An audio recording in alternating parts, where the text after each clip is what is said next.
Shri Swami Samarth. Doctor rakhi गुरुवारी काय करायचे हे सांगण्यासाठी आले. गुरुवार आहे, गुरुंचा वार आहे आणि ह्या गुरुवारच्या दिवसात श्रावणाच्या गुरुवारी प्रथम दिवस आहे. श्रावणाचा पहिला गुरुवार आहे. या गुरुवारी आपल्याला गणेशजींना दुर्वा आणि फुल व्हायचं आहे. पिवळं फुल व्हायचं आहे. त्याचप्रमाणे सूर्याला जल द्यायचं आहे. पिंपळाच्या झाडाला जल द्यायचं आहे. निंबळाच्या झाडाला जल द्यायचं आहे.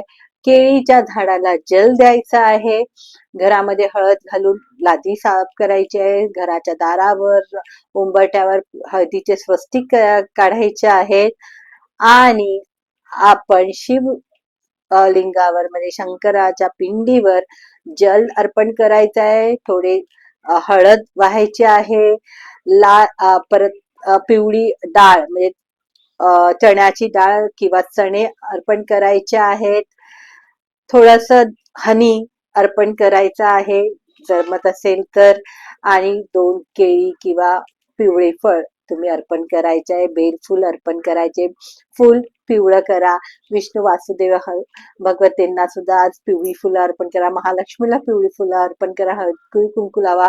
हळदीचा टीका लावा आणि हळदीच्या सारखं पिवळं राहा. पिवळं खा, पिवळं दान करा.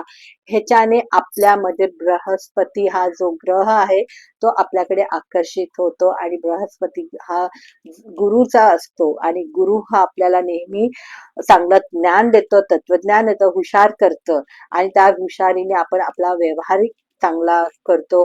त्याच्यामुळे गुरु हा आपल्याला लक्ष्मी देण्याचा ग्रह आहे आणि ते अर्पण होण्यासाठी, ते आपल्याला मिळण्यासाठी आपण ओम नमो बृहस्पतीय नमोचा जप करणं आवश्यक आहे. तर आजच्या गुरुवारी तुम्ही स्वामींच्या घरी जा, साईंच्या दरबारात जा, तुमच्या गुरुवल्ल्यांना भेटा, फोन करा, त्यांचे आशीर्वाद घ्या आणि आजचा दिवस साजरा करा. श्री स्वामी समर्थ.